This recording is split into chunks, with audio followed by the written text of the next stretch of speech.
Ladies and gentlemen, we're continuing our updates on Iran and trying to get as much eyes on the situation as possible. As you know, on this channel, we've stand in solidarity with Iran. We're now over 2 weeks of a complete internet blackout. Complete internet blackout where people are desperately trying to get information out there. And I've brought on friend of the show, good friend of mine, Armin Avabi from the Atheist Republic, an incredible Iranian to come discuss with us about the situation and what's going on in Iran right now. Armin, thank you so much for being here, man. I really, really appreciate it. Well, thank you for having me, and I really appreciate you covering this. I mean, we all do. You and all the other Israelis who are supporting Iranians in our darkest time of time of our history. This is our lowest moment, and we need your help. And the fact that you're paying attention to this, we will never forget this. I appreciate that so much too, and I know since October 7th, so many Iranians have stood side by side with Israel. It's literally the least I could do to feel like I'm doing something. But also, we've discussed this recently. I also recently in my life found out that I have Iranian heritage, not something that I knew my whole life. So it now feels very personal too. I have a vested interest in liberating a country that was once a part of my family history as well. So look, Armin, we'll look at some clips together that my team had sent me. I'm curious to get your thoughts on certain things and have a discussion about this. I'd also love for you to give, because you're so much more involved on the ground than I am. I believe you still have family there. You have a lot of friends that are still there. You're able to give us a look at this in a way that I can't. So let's take a look at this clip real quick, get your thoughts, and then we'll move into discussion. Okay, so this seems to be a clip from Donald Trump. Let's take a look, Armin. Killing people, will you go back? Well, I don't want to talk about that because I don't want Well, to now put I don't myself have in a audio. position. You don't have audio? No. Ladies and gentlemen, I'm sorry. I'm a caveman. As you guys know, I always say hooga booga. Sorry about that. Let's take a look, Armin. Killing people, will you go back? Well, I don't want to talk about that because I don't want to put myself in a position. I can't say that. I don't want to say it because I think it would be stupid for me to say that. Okay, with that, we bring in exiled Iranian Crown Prince Reza Pahlavi, who says that the regime is on the verge of collapse. Crown Prince Pahlavi, thank you very much. It's good to have you back on the program, sir. Good to be back, Martha. How do you interpret that exchange with Maria Bartiromo and President Trump? Martha, in the middle of what's happening, I think I can update you with the latest news that I had from Iran itself. I just got off the phone with a political prisoner that managed to somehow connect to the internet.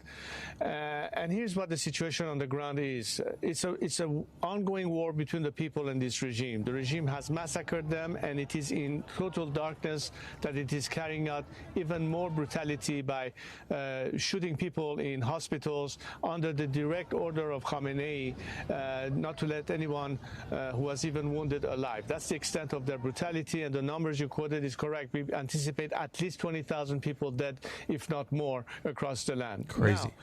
Now, one thing that the world and this audience needs to realize is that these brave Iranians are saying, we are fighting not just for our own liberation, but to free the world from this terrorist regime.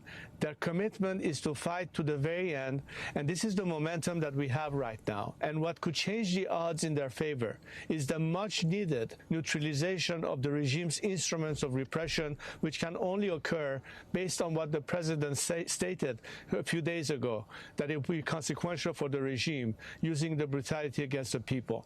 And you should not believe a word the regime says, because as an act of desperation, they're trying to buy time. They will make the same false promises that they've done before, and you cannot rely on their words at all. Okay, 1 second. I'm going to pause. Okay, Armin, that's the thoughts from Reza Pahlavi. My question actually starts with, we've been waiting for Trump. This weekend passed. Nothing's happened. It seems like Reza is also sort of, the Crown Prince is going on TV, and it almost feels like a little bit of like buying time. Like, Trump, please don't let me down. Please do something. I, as an Israeli American who's immensely supportive of a strike on Iran to help the protesters, to help the revolution, I'm left thinking, what the hell is going on? Is there going to be an action? Is Trump going to help? What do you think?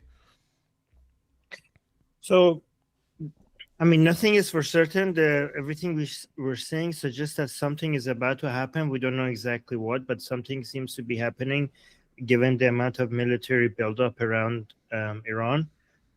Um, but it is important that we keep pressuring both Trump and Netanyahu to remember their promise, regardless of whether this is going to happen or not. This is a very important for us to continue in a friendly way, to continue pressuring both of them, reminding them that the Iranian people came into the streets in the millions, mostly because of their call to action by Prince Reza Pahlavi, the leader of the revolution, but also partly because of the promises Netanyahu and Trump had made. Correct. Netanyahu promised the Iranian people that if they come out into the streets and fight the regime, that Israel will be there and support the Iranian people. And so did Trump.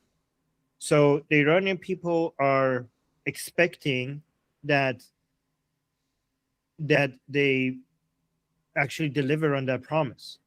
And I hope that Israelis and Americans are also pressuring Netanyahu and Trump to do this, not because this is an act of charity, not that because this for the sake of Iranian people, but for the sake of Israel and for the sake of America. This is the Islamic Republic is the main enemy of Israel and also the main enemy of the United States, and the Iranian people are paying the price for getting rid of that regime, which is not just going to benefit us, but also Israelis and Americans. So this is not an act of charity. This is an opportunity for not only for Israelis and Americans to finally get rid of this great evil, but also to take advantage of this opportunity to create stronger bonds with the government that is going to come after, because the Iranian people are not going to forget that who was with us at this time of need and who stood by and did nothing. So this would, if Israel and America help, Iranian people will forever remember and appreciate this. But also if they do not, the Iranian people being abandoned at the time that they needed them the most will also not be forgotten, and it's going to be the biggest missed opportunity. So this is at the same time a potential great opportunity for Israel and the United States, but also a potential missed opportunity because Israel shouldn't just want to get rid of the Islamic Republic. That's not good enough. Israel, it has the opportunity of having a strong ally in the Middle East that is united, Right, with their government to fight against all of this Islamic terrorism around the region. And that collaboration, that unity, is going to make both countries a lot safer. That would be a lot easier because Iran is going to become a democracy once it's free.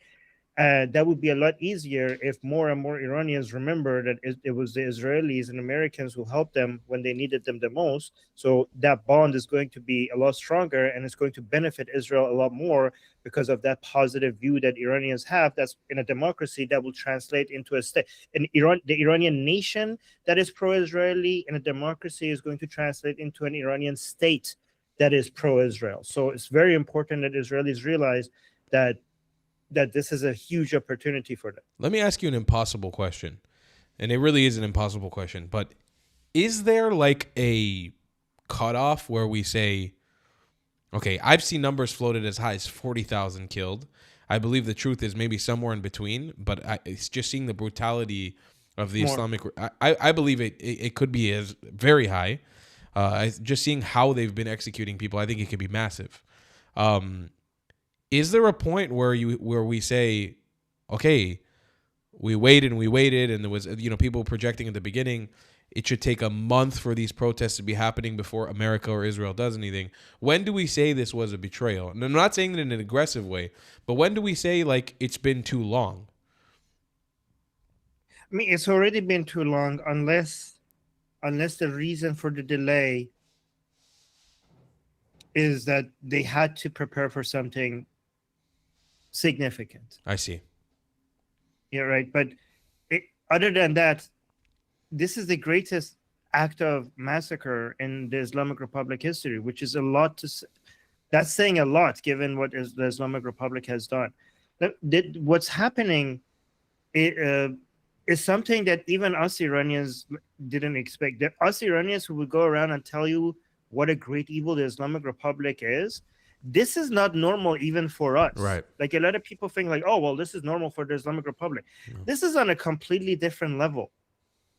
Like, I don't even know if you want me to tell you the stories that I've heard from Iran that makes people think that this cannot be real. This is like, if this was in a movie, they would be telling you that, okay, you're making the evil characters in the movie too evil. It's not believable. That's how bad it is. By the way, I just want to let you know that as we're speaking right now, they're executing prisoners instead of the way that they usually, they go hang them and they have their, kangaroo courts. They're not doing that right now. As we're speaking, they're mass executing prisoners inside Iran and mixing their bodies with the bodies of the protesters who died in the streets in the revolution, and making it seem like they died in the streets because Trump said that, oh, they have to stop executions. This is what drove me crazy over the weekend, where Trump, and I covered this on my show on Friday, where Trump said he stopped 800 executions, but we know in the case of Irfan Sultani, we were all advocating for him to not be hanged, and then they stopped the hanging and executed him in jail, which is horrific. But they're doing this right now. That's one person. They're doing the same thing right now and on a massive scale, and they're just mixing the bodies with each other. By the way, they are a lot of the bodies that are being delivered to the hospitals. They're mixed with injured people, and they're piling the dead bodies and the injured together. And when the hospitals are receiving the dead bodies, they could say that we could hear voices from inside with bodies that are supposed to be dead, but they're not allowed to go and help them. So like they're closing the doors and like nobody's allowed to go help. They just want to let them die in the middle of all the dead bodies. There was one kid who was actually mixed inside these bodies he stayed there for 3 days, and because he was hearing that sometimes when somebody was like in pain and basically making noises because they were in pain, he would hear shots and then the sound would go away. So his understanding was that they were basically killing the injured. So for 3 days, even though he had infections and everything, he was under the bodies, not making any noises, just to be able to stay alive. I just got another report that a man was looking for the body of his son, but looking among the dead bodies, and he saw an injured kid among the bodies. And to be able to take the kid home with him, he lied to the officials there, saying that this is my son. So he basically gave up on the body of his own son to take home. And because he just saw in the middle of the bodies that were supposed to be dead, there was an injured kid, he just told people there that this is my son. So he could take him with him so that they could like help him from not actually.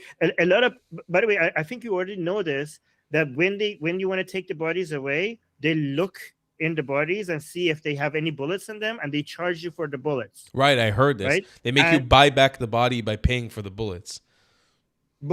And they actually charging like crazy amounts for each bullet. So there was a guy who said that they looked into the body and they're like, okay, there's 3 bullets, so you have to pay this much. And if you can't afford it, then sometimes they ask you to declare that your son was like a Basiji or something and was killed by like Zionist terrorists. That's the way that they allow the body to take your body. And sometimes, like, if you can't afford it, or if you're not willing to declare that this guy was a Basiji and with the government, they just dumped him in mass graves. There was a brother that said that they asked him to pay, and he said, I'm not going to pay the murderers of my brother. You could just keep it. I mean, like, what's the point anyways? He's dead. And when he was like, they gave it to him anyways. That guy, like that brother, they gave it to, once he refused to pay, he actually managed to get the body anyways. But the numbers are insane. Like the first few days, people were coming back into the streets, and there was blood everywhere. Yeah. Even though the government was trying to wash it off. To wash it off, there was still blood everywhere. This is Holocaust level stuff. Like, I think I don't know why more people are not talking about this. I think we're going to come back in this part of history, and a lot of people in the future are going to look at it and wonder why so many people were silent at this time. By the way, also let me point. By the way, I want to let add me just to point- what you were yeah. saying here, and I think it comes down to because you guys are rational, non-Islamic, non-fascistic people who actually stand for themselves. And we've talked about this before on your show. I even came onto your stream and said this with you and Goldie. You guys accomplishing this goal would be the second example of an indigenous people in the Middle East fighting back against Arab Islamic colonialism and succeeding. There are forces beyond me and you, Armin, very powerful forces with a lot of money. They always talk about the Zionist cabal and the Jewish overlords. No.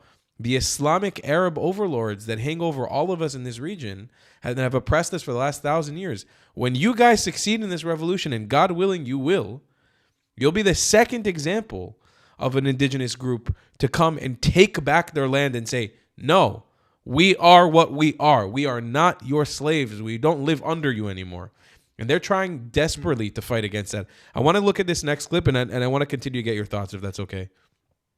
Just on that point, I just want to say that it's very important for Israelis to pressure their government so that they're part of this history.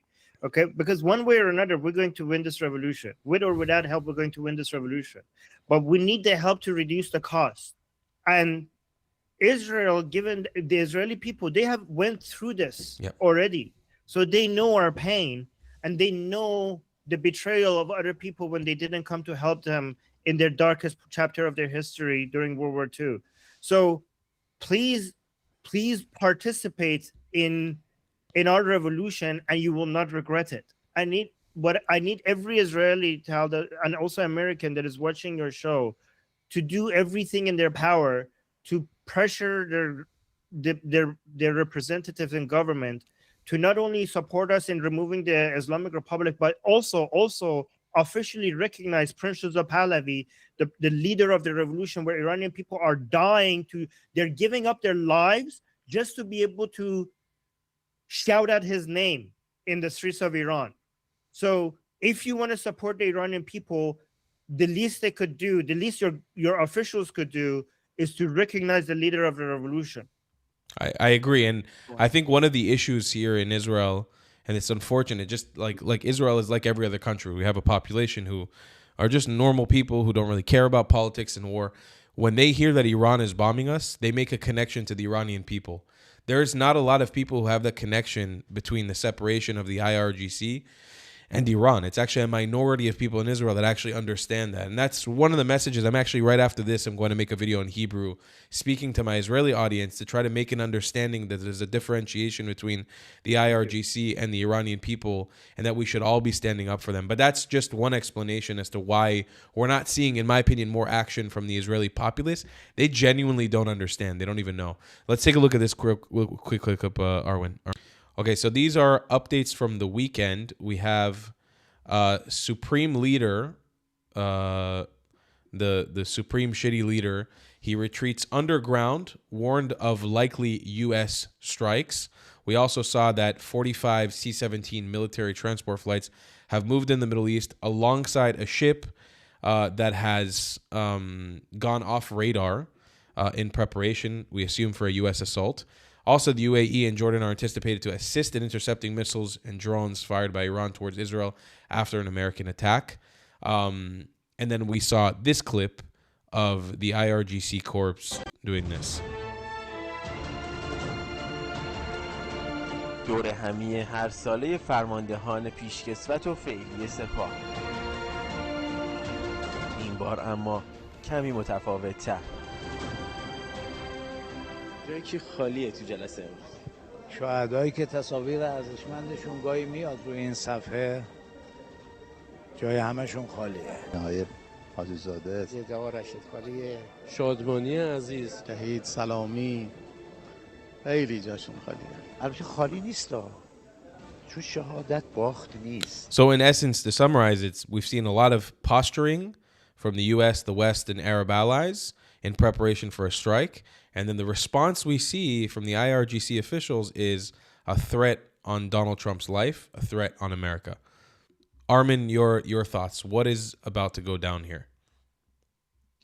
Well, I mean, in the video that you showed, they were basically pretending that they're not afraid, that they were basically talking about the RGCs, that the RGC leaders that are not among them. They had their pictures on the screen. They were talking about the fact that they're still here with us because, you know, they're martyrs and the martyrs are still with us. I usually like to tell them that, you know what, this is something that we see eye to eye with regime officials within the Islamic Republic, because they claim, and I don't believe them, they claim that they want to be martyrs. And we usually tell them that's actually a shared goal that we have with you. We also want you to become martyrs, right? If you want to die, we want you to die. So let's work with each other and make both our dreams come true.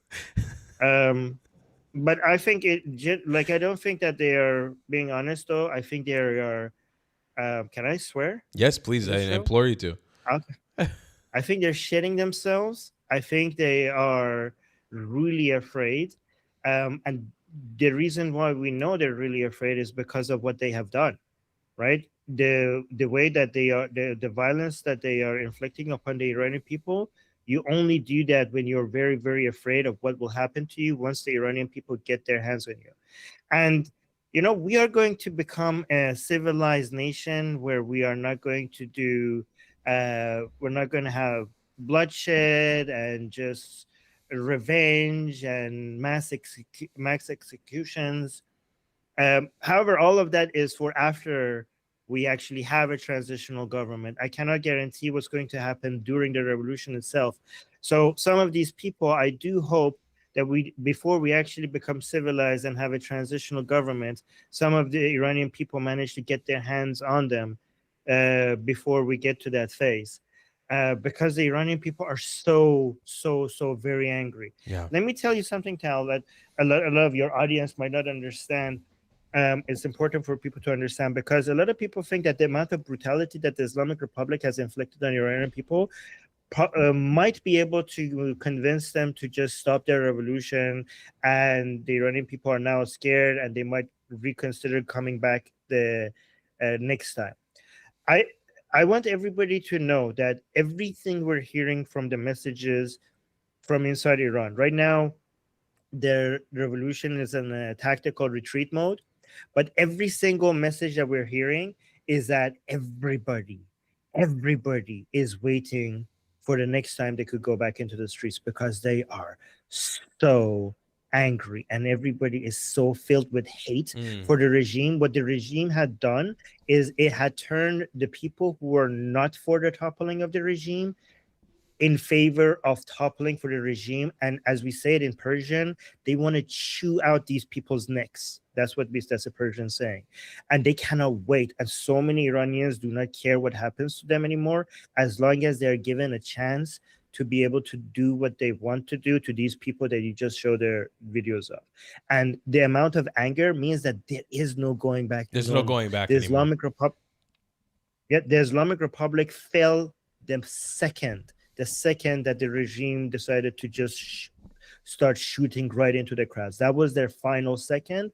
This is just what you're seeing is that is remaining is just a shell that is about to collapse, because the anger is actually going to amplify the number of people that show up in next time. And if there was any chance for any of these people to be forgiven, there is no chance anymore. I don't know what's going to happen to the people, but if I was them, I would be very afraid about. I would if a quick death is a mercy compared to what I think is going to happen to some of these people. I said it on your stream too. I think we should just get Goldie, just let Goldie in on them and see what happens. Yeah. Goldie's ready to destroy. Yeah, I think you're going to see multiple human rights violations. I'm kidding, man. We'll allow them. I'm honestly, I said we could turn a blind eye to some of them. Let me ask you this, Armin, as a finishing point. And really, I want to just touch on this briefly. Today in the morning, I woke up and I was working out. I was watching the Patrick Bet-David show, the Valuetainment podcast with, what did you say his name was? We spoke about it earlier. Fakhrover, Amir Abbas Fakhrover. So he was discussing with PBD, and I want to say, for a lack of better term, sort of shitting on Reza Pahlavi about on the Crown Prince. And we've seen that Patrick Bet-David has had this like long-standing sort of thing that he's been doing for the last month while supporting the protesters, but also saying He's not supporting. He's not supporting. Well, he like says it, and then he goes in straight shits on Reza Pahlavi without offering any sort of solution. What really pissed me off today is that he was saying in the situation in Colombia that Machado is actually on the ground in Colombia and saying, or in Venezuela, and saying that Reza Pahlavi is nowhere to be found. And I'm like, bro, it's not like he can fucking go to Iran. What is this retarded talking point? So I'd love to hear briefly your thoughts on what's going on with PBD. And yeah, so first of all, the fact that he invited Amir Abbas Fakhrover shows that he has no idea how Iranian politics works. Amir Abbas Fakhrover is actually retarded, and he's a conspiracy theorist, and he's hated by Iranians because of his opposition to Princess of Pahlavi. And Patrick Bet-David is also becoming one of the most hated content creators outside of Iran among Iranians, fast because of his opposition to Princess of Pahlavi.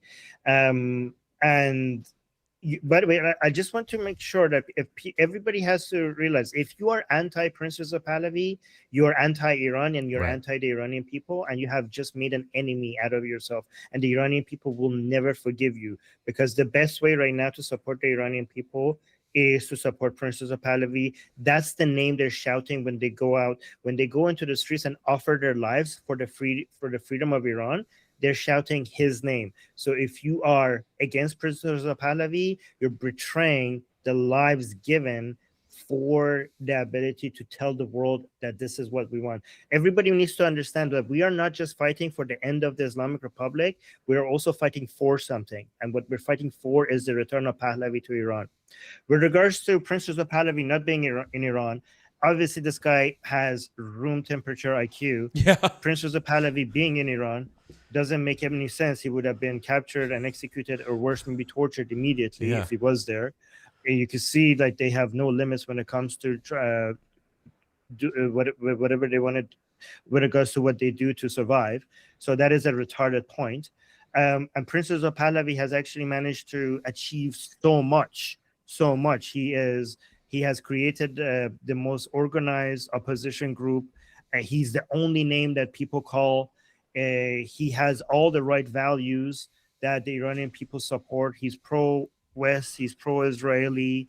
He has a 47-year record of fighting for just one thing, and that one thing is not him gaining power. It's not even for monarchy, as many people think. Is the only thing that he's fighting for is for the Iranian people to be able to choose their own destiny. And if that destiny is constitutional monarchy, so be it. But that's what he's fighting for: Iranian people being able to make that decision. And if you read his books and look at all of his speeches for the past 47 years, that has been the consistent thing that he has been fighting for. Right? And he has built a network with people inside of Iran, from people within the regime that are now his basically agents within his regime, with media, with politicians all around the world. And I mean, even if he didn't have any of that, his resume is really impressive. But even if he didn't have any of that, it doesn't matter. What matters is who the Iranian people want, and the Iranian people want their king back. They want Princess of Pahlavi, and that's all you need to know. Armin, I appreciate you so deeply, my brother, for coming onto the show and sharing with us. I am hoping and praying, like we've said many times before, when we get to see each other, meet each other first time in person, it happens in Tehran, and then maybe a quick trip after to Tel Aviv. Thank you so much, Armin, for joining us. And everyone, please go follow Armin on Atheist Republic. His links will be down below in the description. Thanks. Bye. Thank you. And I'm Israel Chai. Javid Shah. Javid Shah. Guys, I just want to remind you again, Atheist Republic and Goldie Gamari, they actually do a live show every single day. They've been covering the revolution in Iran. You can find both of them streaming. It's like where I'm coming to get all my information. I'll sometimes appear there in the live chat. Go super chat them. Go support them. Take time out of your day to let them know how much we appreciate them. And I will see you guys in the next one. I love you long time. Goodbye, Klats.